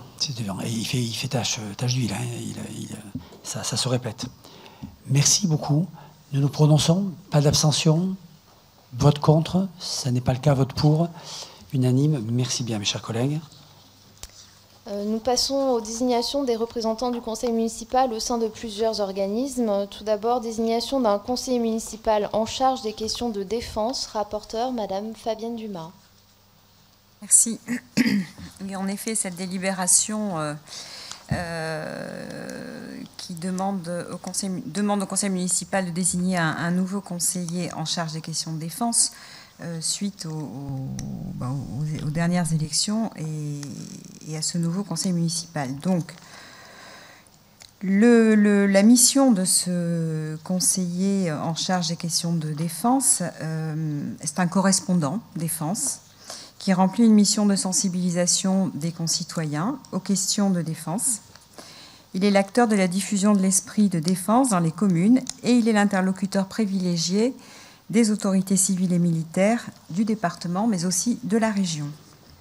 Il s'exprime sur l'actualité défense, le parcours citoyen, le devoir de mémoire, la reconnaissance et la solidarité. Il est donc demandé au conseil municipal de bien vouloir nommer M. Alain Marc en tant que représentant du conseil municipal en charge des questions de défense. Très bien, merci. Le colonel est-il d'accord ? Cette proposition, oui. Bon, alors je vais demander à l'Assemblée si elle est d'accord, elle. C'est peut-être ça aussi. Y a-t-il des abstentions à cette proposition? Des votes contre? Des votes pour? Unanime. Merci bien, mes chers collègues. Désignation de 2 représentants du conseil municipal au sein de l'association Marché public d'Aquitaine. Rapporteur, Madame Fabienne Dumas. Oui, de la même façon, dans cette délibération, la ville de Bouscat est représentée auprès de l'association Marché public d'Aquitaine par 2 représentants, un titulaire et un suppléant. Cette association, elle regroupe aujourd'hui 1646 collectivités ou structures publiques qui se sont fédérées pour mieux gérer leurs achats. Cette association met notamment à disposition une plateforme dématérialisée de l'achat public au profit des adhérents. Il est donc demandé au conseil municipal de bien vouloir désigner en titulaire M. Michel Minjuc et en suppléant M. Benjamin Dugère pour les représentants de l'association Marché public d'Aquitaine. Merci beaucoup. Pas de questions particulières, c'est une chose relativement simple. Nous nous prononçons abstention, si ce n'est pas le cas, vote contre, si ce n'est pas le cas, vote pour. Merci mes chers collègues, unanimité, merci. Désignation de 2 représentants au sein du groupement de commande entre les villes de Bassins, Bordeaux, Bruges, Senon, Lormand et du Bouscat. Rapporteur Fabienne Dumas. Alors, la ville du Bouscat est membre du groupement de commande avec les villes qui vous ont été signées dans le titre de cette délibération. Et dans ce cadre-là, la ville est représentée par 2 représentants du conseil municipal, là aussi un titulaire et un supplément.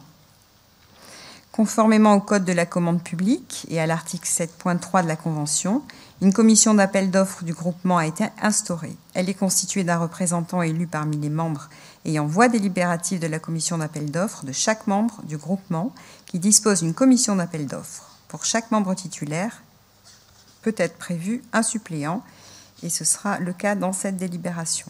nous vous proposons de bien vouloir désigner Monsieur Gwenaël Lamarque, titulaire, et Madame Marida Rocha, suppléante. Merci. Peut-être préciser, non pas pour le public, parce que nous n'avons pas de public excepté la presse, mais pour les internautes qui nous suivent à l'instant, je crois que ça n'a pas été dit, il s'agit de l'achat d'équipements pour les écoles. Il faut peut-être quand même préciser pourquoi ils sont de commande surtout. Mais si je vous dis ça, c'est parce que les deux personnes qui sont proposées sont très concernées, puisqu'il s'agit de l'adjoint aux affaires scolaires et de son binôme Marina Rocha. Donc ça paraît quand même assez évident, bien sûr, hein, il y a une certaine logique. Nous nous prononçons, mes chers collègues, abstention. Ça n'est pas le cas. Vote contre, non plus. Vote pour, unanime. Merci bien, mes chers collègues. Désignation des membres du conseil municipal au sein du comité technique et du comité d'hygiène et de sécurité. Rapporteur, Monsieur le maire. Bon, mais là, je vais faire très simple. Ça a déjà été évoqué par M. Alvarez tout à l'heure, le fameux comité technique qui se tient aussi sous la forme du comité d'hygiène et de sécurité, qui traite de toutes les affaires de la collectivité dans son organisation, dans les carrières de chaque agent, bien évidemment, tout ce qui est les ressources humaines et le plan de carrière qui est traité régulièrement par ces instances, qui se tiennent très très régulièrement. Vous l'avez aussi compris, d'une part, que ce conseil, ce comité va évoluer dès le 1er janvier prochain pour devenir le CST, le comité social territorial, mais en fait c'est la même chose, hein, pratiquement avec quelques compétences un peu différentes, et quelques variations, on y reviendra si vous le voulez un jour, sur la nouvelle loi pour la fonction territoriale. Vous comprenez aussi, c'est le fonctionnement de la majorité, bien évidemment. Les agents, toutes notre ressources humaines sont gérées par, bien sûr, notre directeur des services, mais aussi en complément avec les élus de la majorité, ça va de soi. Aux États-Unis, on dirait que c'est l'administration Bobet, ici c'est l'administration du Bouscat. Donc je vous propose comme membre titulaire les 5 noms suivants, moi-même, je le préside systématiquement, je n'en ai pas loupé un seul, vous vous en doutez. La première adjointe, Fabienne Dumas, Mathilde Ferchaud en charge depuis ce soir des ressources humaines, Gwenaël Lamarque et Maël Fétou, qui sont les deux gros pourvoyeurs des gros bataillons d'agents de la ville, puisque l'action scolaire et l'action sociale sont bien sûr les deux thématiques les plus représentées dans cette mairie. Donc il y a une logique dans les titulaires, vous l'avez bien compris. Et en suppléant, je propose Valérie Barlois, Alain Marc, Daphné Gossin, Thomas Burgalière et Jonathan Vandeneuve. Voilà, est-ce que nous sommes dans la parité? Pas tout à fait, mais presque. Grosso modo, c'est pas trop mal, c'est pas trop mal. Voilà, on essaie quand même, le plus possible. Voilà, mes chers collègues, ma proposition. Monsieur Alvarez, je vous en prie. Donc, quelques mots. D'abord, rappeler que vous avez fait le choix du paritarisme, ce qui n'était pas une obligation. Donc, indiquer que, au-delà des désignations que j'approuverai donc des élus de la majorité, ce qui est normal, vous maintenez un paritarisme au sein de cette instance et de la nouvelle. Et vous rappelez très rapidement, puisque ça va devenir la colonne vertébrale d'un certain nombre d'interventions, et notamment, je pense, de syndicats bien informés et qui suivent le conseil municipal, sur les lignes directrices de gestion. Vous en faites mention dans la délibération. Il vous sera demandé très rapidement une cartographie détaillée des métiers. En matière d'avancement aussi, puisque c'est la loi, le comité social territorial que vous évoquez va avoir, on supprime grâce à la nouvelle loi, enfin grâce... Du fait, et voilà, et grâce surtout à nos chers gouvernants, les commissions administratives paritaires, qui étaient un moment d'échange. On demande donc à ce comité social territorial d'indiquer ces grandes lignes, et il vous sera demandé donc la rédaction d'un document présentant les critères de rémunération, et notamment des primes, de favoriser les recrutements par concours, et aussi de valoriser les examens, et notamment de prioriser les candidatures internes. D'ailleurs, vous avez un bel exemple à côté de vous d'un recrutement en interne qui est réussi, c'est celui du DGS, et il faut aller vers cette politique de valorisation des candidatures internes, de valorisation des parcours, de réflexion approfondie sur les situations de pénibilité, ça vous sera très, très largement demandé, et aussi un tableau, et ça c'est très important, d'adéquation entre les grades, les fonctions et les fiches de poste. Parce qu'on s'est aperçu, évidemment, que dans de nombreuses collectivités, des gens avaient des positions administratives qui ne correspondaient pas tout à fait à leur emploi. Voilà. Donc ça, c'est, je dis, la colonne vertébrale qui va vous être envoyée dans ce futur conseil social territorial. Mais je pense que les lignes directrices de gestion que vous évoquez dans la délibération vont être mises en œuvre très rapidement dans les collectivités et notamment dans celle du Bouscat, si le comité technique se réunit rapidement. Ça sera le cas, je vous rassure tout de suite. En moyenne, nous avons une réunion tous les 2 mois, monsieur le directeur général des services. C'est à peu près ça. Le CT se réunit tous les 2 mois, grosso modo. Il en faut 4 par an. Je crois qu'on est au-delà, à mon avis. Enfin, voilà. 2 à 3 mois, pas plus que ça. Donc ça sera très très rapide, ça va se faire dans les meilleurs délais, je vous rassure, bien sûr. Nous nous prononçons, mes chers collègues. Abstention, ça n'est pas le cas. Vote contre, non plus vote pour. Unanimité, merci bien, mes chers collègues. Désignation d'un représentant du conseil municipal au sein du CNAS. Rapporteur Fabienne Dumas. Merci. Oui, c'est une délibération toute simple. Notre ville du Bouscat a adhéré au CNAS, le Comité national d'action sociale pour le personnel, depuis 2011. Ce comité a pour mission de proposer aux agents territoriaux une offre de prestations sociales pour améliorer leurs conditions matérielles et morales, alors sous différentes formes possibles. Ça peut être des chèques cadeaux, ça peut être des prêts, ça s'étudie presque au cas par cas. De ce fait, il est demandé au conseil municipal de bien vouloir désigner un nouveau conseiller en tant que représentant du conseil municipal et nous avons choisi de présenter Madame Ferchaud. Ça a du sens par rapport à la délégation de Madame Mathilde Ferchaud, qu'elle puisse siéger et représenter le conseil municipal lors de ce comité, me semble-t-il. Si, absolument. Monsieur Alvarez. Oui, Madame l'adjointe, vous faites bien d'ailleurs de décliner totalement le Comité national d'action sociale. Alors dans le jargon interne, on dit plutôt le CNAS. Le CNAS, absolument. Mais je voudrais savoir quelle est la participation de la commune. Enfin, ça correspond à combien d'agents et à peu près la somme moyenne qui est consacrée donc. Alors, sur cette je vais vous dire ça très précisément. C'est pas obligatoirement une réponse. Alors, les agents sont tous les agents actifs de la ville, pas ceux que nous avons mutualisés entre. J'aime pas ce terme, mutualiser les agents, ça c'est quand même, j'ai horreur de ça. Les services que nous avons mutualisés, les agents qui sont représentants de ces services, nous sommes sur 400 agents grosso modo, auxquels s'ajoutent tous les agents retraités depuis la signature, donc depuis le mois de décembre 2011. 11, je dis bien. Oui, 2011, oui, c'est ça, oui, 2011. Voilà, donc ça représente, à mon avis, grosso modo comme 500 agents. Nous versons 2,12 € par agent actif et 1,37 € par agent retraité. Et grosso modo, on arrive à la somme de 89 000 €. Je vous avais parlé de 20 000 €, j'étais très loin de la somme, j'en étais très très loin. C'est rare que je me trompe pas avec les chiffres, 20 000, 80 000, c'est quand même pas pareil. Voilà, c'est 89 000 € en réalité que nous payons par an. Et à ceci, vous pouvez ajouter une petite somme. Nous avons maintenu le COS, qui est le comité des œuvres sociales de la ville, qui ne s'occupe que de l'arbre de Noël, de la fête du mois de décembre, de l'arbre de Noël, qui paie les artistes, la petite troupe qui vient faire le spectacle pour les enfants et pour les familles, c'est d'assez bonne qualité, et puis qui donne un petit jouet à tous les enfants des agents de la ville, peluches et autres. Voilà. Donc il y a bien une fête de Noël qui est organisée par le COS, tout le reste est dévolu au CNAS, voilà, et pour la somme que je vous indique de 89 000 €. Merci pour votre demande de précision. Pas d'autres demandes, mes chers collègues. Nous prononçons abstention. Ce n'est pas le cas. Vote contre, non plus. Vote pour, unanime. Merci beaucoup. Désignation au sein de la conférence intercommunale pour la création, le développement et la gestion d'une carte jeune partagée entre plusieurs communes. Rapporteur, Madame Fabienne Dumas. Merci.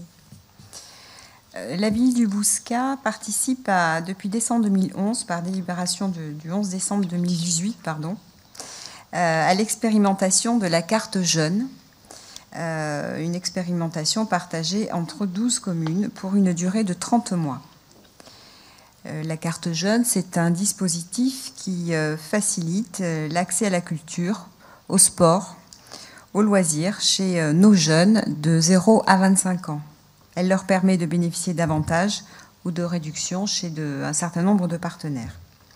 Une conférence intercommunale dans laquelle chaque ville participante dispose de 3 représentants et est doté d'une voix, assure le suivi de ce dispositif.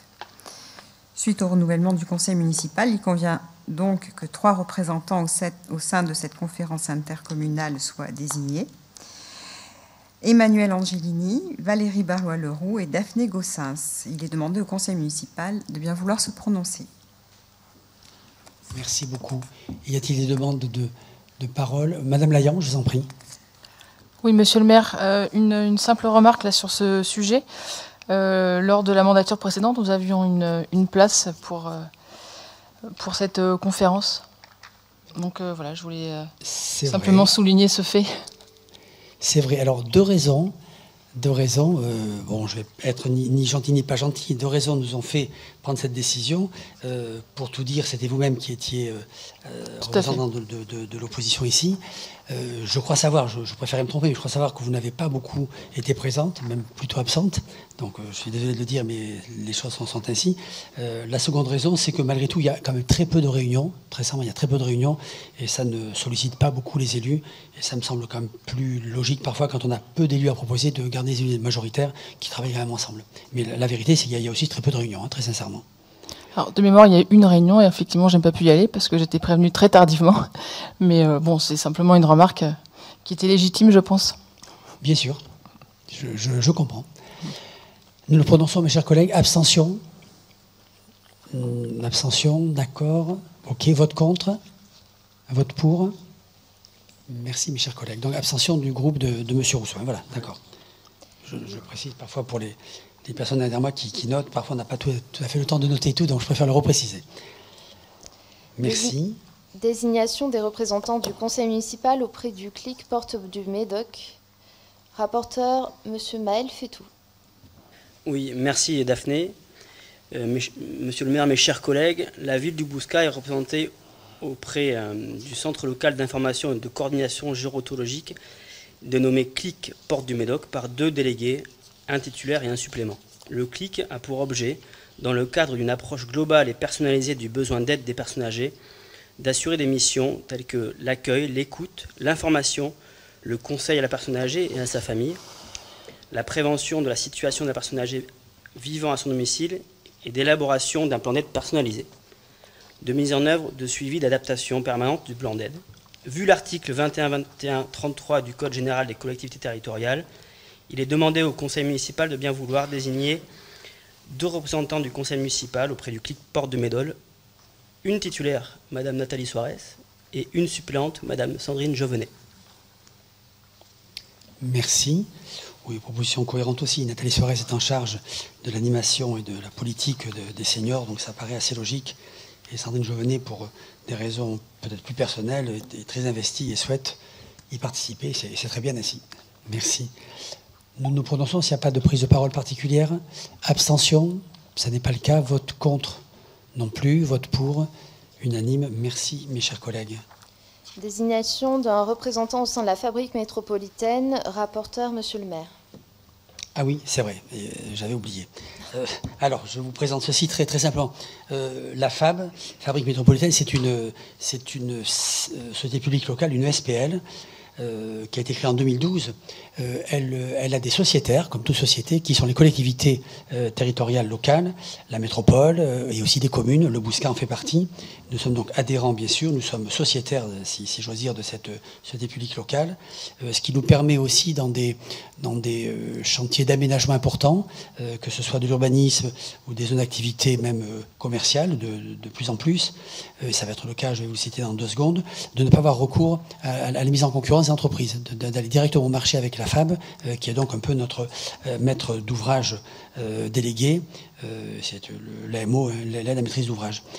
Ça permet d'aller plus vite, vous l'avez compris, on est plus en confiance avec les personnes que l'on connaît bien. Nous y avons des représentants, en l'occurrence, ce sera notre première adjointe que je vais vous proposer comme candidate, Fabienne Dumas. C'était Bernard Junca qui était notre représentant au préalable. Il était aussi pour la métropole, il était même vice-président de la FAB à cette époque-là. Quelques exemples de l'intérêt de la FAB pour la ville du Bouscat. L'îlot Renault, que l'on continue à appeler comme ça, l'îlot ou le programme collection et sortie de terre depuis quelque temps a été fait avec la métropole et la FAB, qui a été un peu notre maîtrise d'ouvrage accompagnatrice sur ce dossier.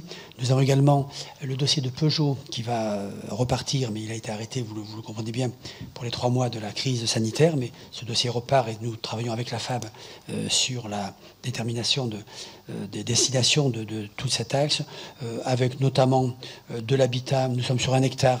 Vous le savez, ce seront 100 logements qui sont construits, dont 30 logements sociaux et une zone d'activité. Enfin, quand je dis une zone, c'est pas une grande zone, vous l'avez bien compris, une parcelle qui sera réservée à l'activité économique et surtout commerciale. C'est aussi sur la place Ravzy le projet R, AIRE, qui veut dire aménager, innover, redessiner, entreprendre. Ce sont plusieurs villes ont participé à ce challenge. Et un beau projet, vous le connaissez, sur Ravzy, qui sortira de terre maintenant très vite. Le permis de construire est délivré. Les choses avancent bien. Et enfin, dernier élément avec la FAB, c'est la zone d'activité de Godard. C'est une zone d'activité qui va accueillir des artisans de belle qualité grâce à la SPL, mais aussi, vous l'avez compris, grâce à la Chambre de métier dont on a évoqué l'existence et notre adhésion il y a quelques minutes avec M. Micol. Voilà ce que je veux vous dire de ceci. Donc surtout pour vous demander d'accepter ma proposition, en l'occurrence que Fabienne Dumas, notre première adjointe, nous représente au conseil d'administration de la FAB. Voilà. Monsieur Alvarez, je vous en prie.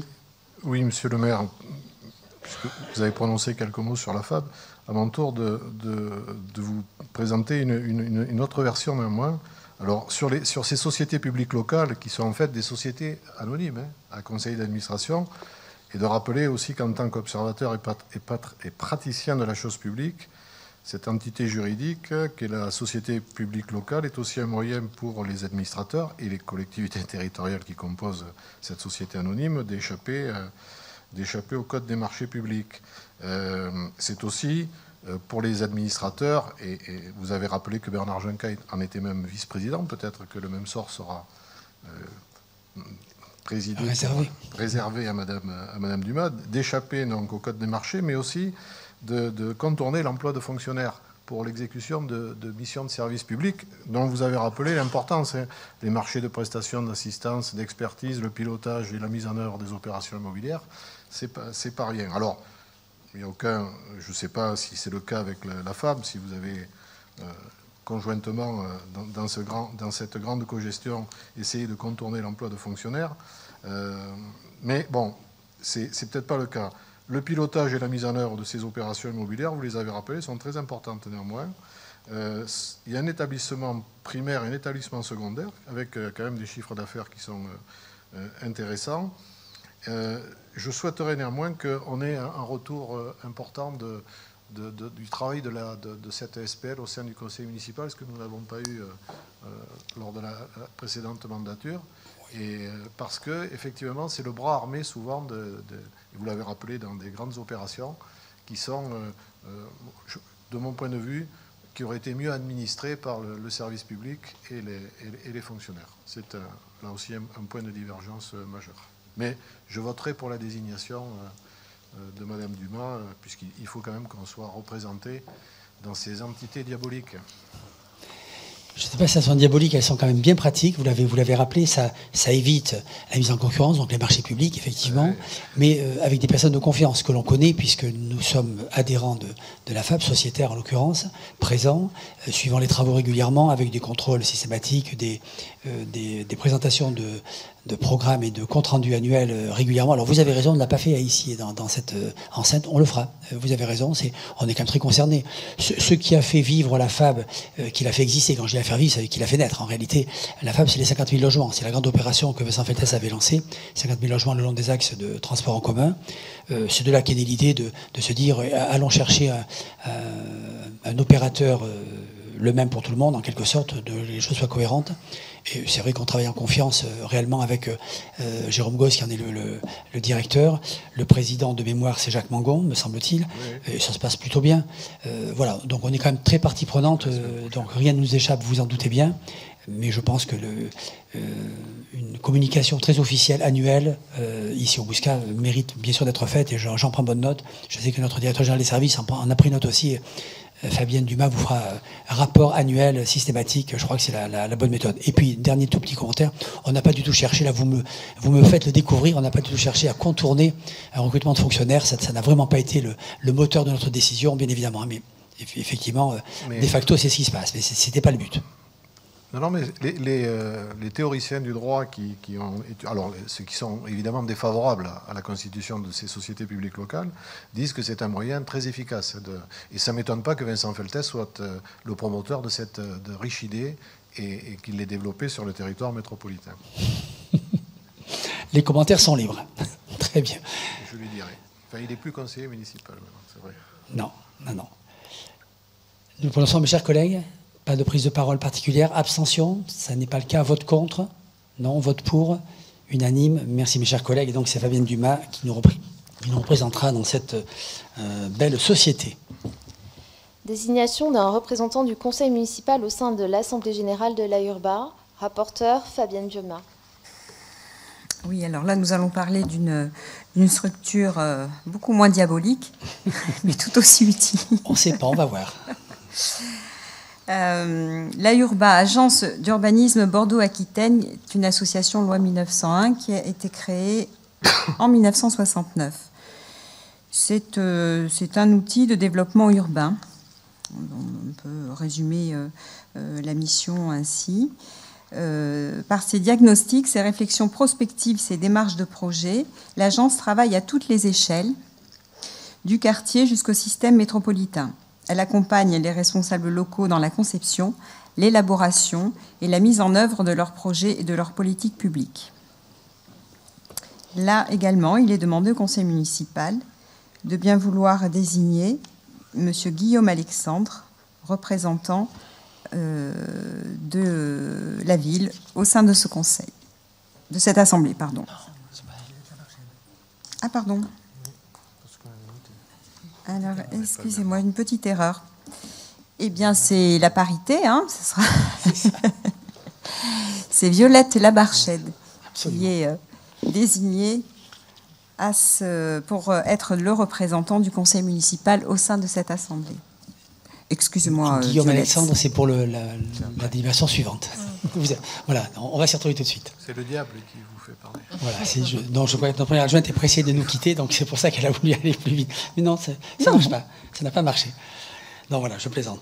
L'AURBA, non, c'est peut-être important, parce que ça, quand on n'est pas élu depuis un certain temps, ça peut vous sembler peut-être un peu abstrait. Que fait l'AURBA? Bon, Fabienne Dumas nous l'a dit, mais concrètement, un exemple très, très précis, deux exemples, tout simple. L'AURBA, c'est ce qui nous a permis de lancer la concertation des boulevards, des barrières des boulevards. C'est la première agence qui nous l'a proposé. Sachez d'ailleurs que toutes les grandes métropoles ont une agence d'urbanisme. Je n'en connais pas qui n'en ait pas. C'est systématique, c'est vieux comme le monde maintenant, et ça fonctionne très bien. Donc les boulevards, c'est l'AURBA.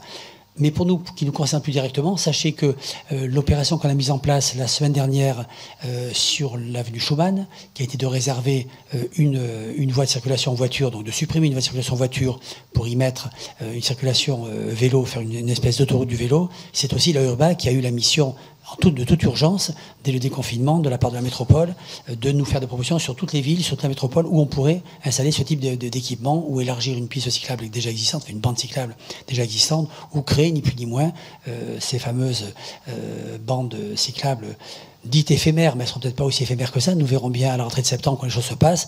Et si ça ne se passe pas trop mal, on va insister pour maintenir, bien sûr, ce genre de choses. Donc, vous voyez, l'AURBA n'est pas du tout quelque chose qui est en l'air et nous est utile régulièrement.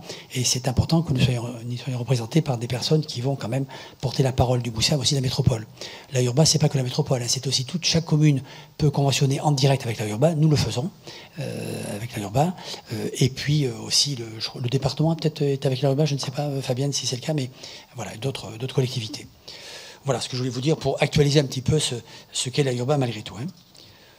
Voilà, mes chers collègues. Monsieur l'adjoint au scolaire, à l'action scolaire, hein, Gwenaël Lamarque. Pas de son?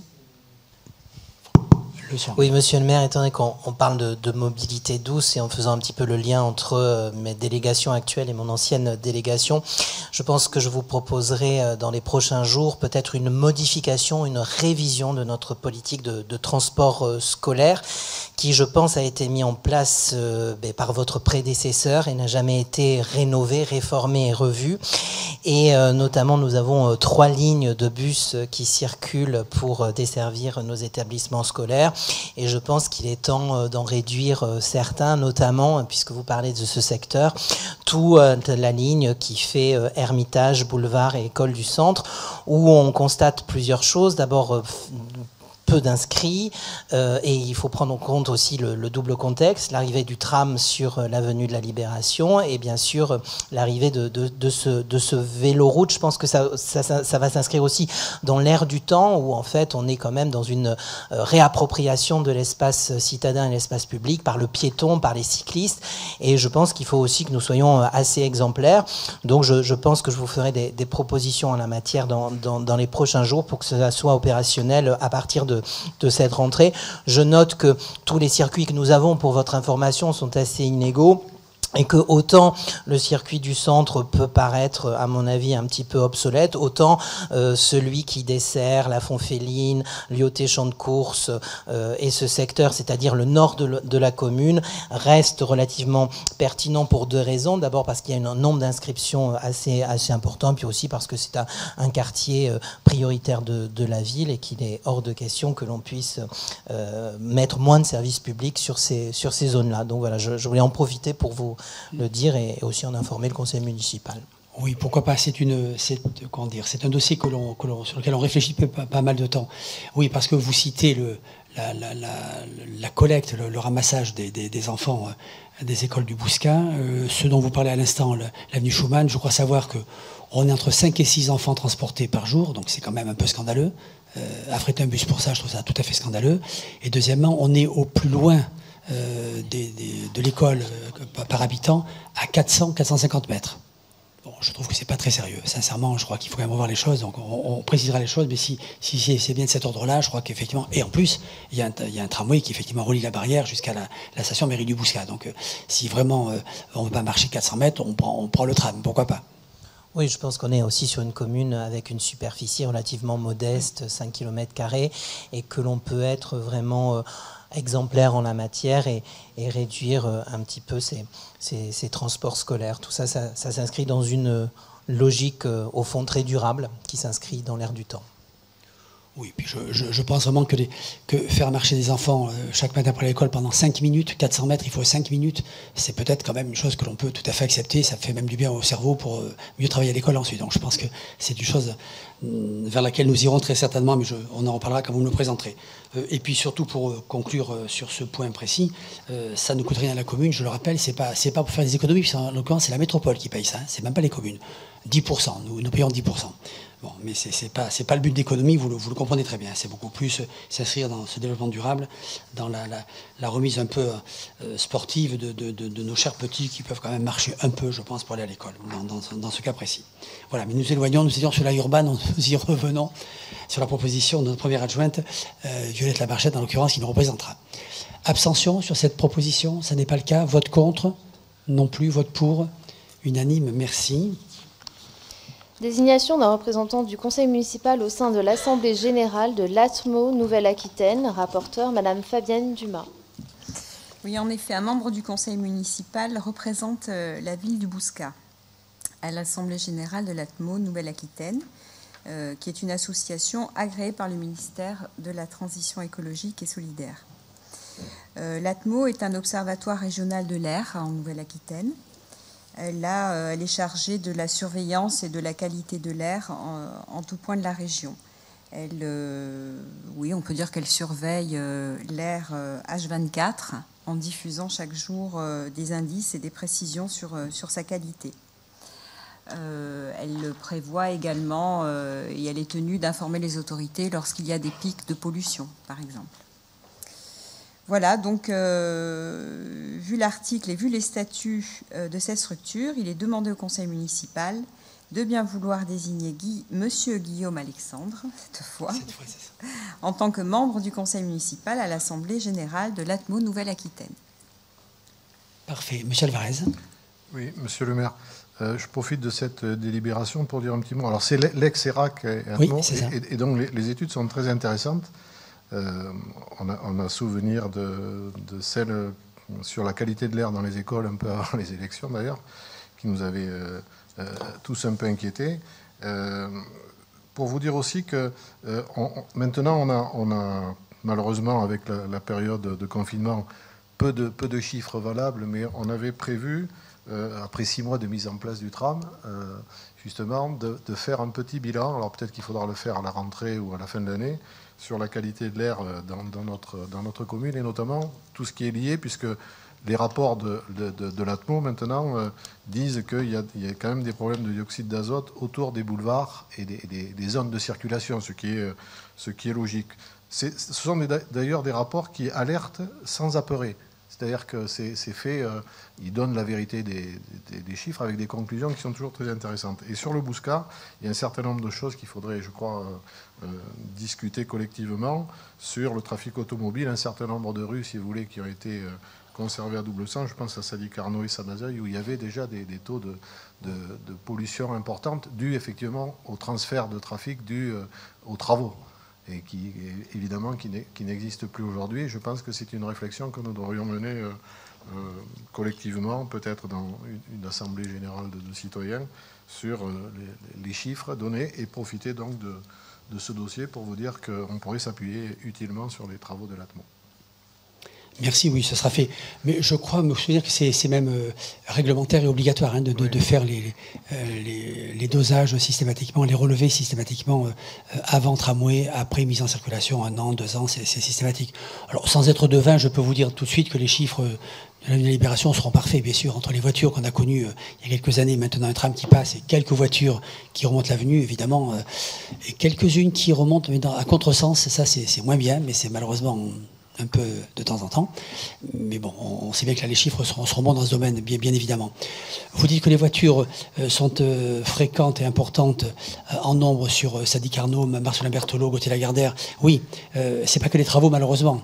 C'est que toutes les bonnes idées ne sont pas toujours suivies, malheureusement. Vous savez que depuis quelque temps, nous avons également, sur le boulevard, avec le plan d'urgence vélo, comme on l'a fait sur Schumann, mis une portion du boulevard en éliminant une voie de circulation voiture, en remplaçant par bus et cyclistes. On l'avait déjà commencé il y a plus de 2 ans, mais là on l'a complété, et c'est vrai que beaucoup d'automobilistes, pour ne pas avoir à supporter cet étranglement de circulation, passent par Marcelin Berthelot, Gauthier Lagardère et Sadi Carnot, et arrivent ici à la mairie. Bon, j'espère qu'ils se calmeront, qu'ils verront qu'on peut aussi le faire à bicyclette quand il fait beau, en toute sécurité, et avec le grand confort que suppose une voie de circulation de voitures notamment. Voilà, j'espère. Nous verrons bien. Alors, il s'agissait de voter pour Guillaume Alexandre. Nous prononçons... Oui, Madame Laillan, pardon, allez-y, oui, je vous en prie. Oui, excusez-moi. Oui, nous souhaitions également, Monsieur Alvarez a parlé avant nous, mais nous souhaitions également vous demander voilà, peut-être régulièrement de mettre ce sujet de la pollution de l'air à l'ordre du jour du conseil municipal. Bien sûr. Non, mais voilà, sans problème. Avec les chiffres, c'est plus simple. Absolument. Nous nous prononçons sur le nom de Guillaume Alexandre. Abstention, ça n'est pas le cas. Vote contre, non plus. Vote pour, unanime. Merci bien, mes chers collègues. Madame la secrétaire, nous avons terminé. Exactement. Eh bien, on va vous remercier pour cette prestation brillante. Merci. Pour une première, c'est une réussite. Bravo. Je vous donne rendez-vous donc le 7 juillet, 7 ou 8 7 juillet, le 7 juillet pour notre dernier conseil municipal de cette saison, si j'ose dire, qui sera plus intéressant. Désolé d'avoir eu à faire 3 conseils un peu fastidieux de nomination, de désignation, de vote. C'est toujours un peu pénible, mais là, ça sera quand même plus intéressant. Nous aborderons vraiment les choses qui nous intéressent plus, telles que le budget, le compte administratif, sont des choses plus passionnantes, vous en doutez bien. Donc rendez-vous le 7 juillet, mardi 7 juillet à 19h, comme d'habitude. Voilà. Merci. Bonne soirée à toutes et tous. Il n'y a pas de questions diverses, mais je ne vois personne lever la main. Donc, j'en conclus que nous séparons maintenant. Ah si, pardon. Monsieur Poli, je vous en prie. Merci, monsieur le maire, chers collègues. Juste un petit point, quand nous avons parlé de l'avenue Robert Schumann qui est passée en sens unique et en espace cyclable, je voulais savoir si vous aviez d'autres projets de ce type planifiés sur le Bouscat à très court terme pour entrer dans le cadre nécessaire de ce plan sur le Bouscat et la métropole. Alors, pas très court terme. On aura d'autres idées que l'on pourra partager, parce que je crois que toutes nos équipes ici présentes sont assez proactives pour la pratique du vélo, donc tant mieux, c'est une très bonne chose, tant mieux. Hein. Non, dans l'immédiat, il n'y en a pas d'autres. Si ce n'est le boulevard, hein, tout le boulevard nous concerne, bien sûr, de Ravzy jusqu'à la barrière du Bédoc, hein, mais même jusqu'à l'avenue des Innes, qui est pratiquement passé intégralement en voie réservée bus et cyclistes aussi. Donc on est quand même concerné côté Bouscat. C'est déjà pas mal, ça fait quand même déjà plus de 3-4 km hein, qui ont été faits ici. Mais nous pensons en faire d'autres, effectivement. Mais on en reparlera, bien sûr, on pourra échanger nos idées là, mutuellement dans ce domaine-là. Avec plaisir, merci. Merci. Pas d'autres commentaires, mes chers collègues. Eh bien, écoutez, très bonne soirée à toutes et tous et à bientôt. Merci.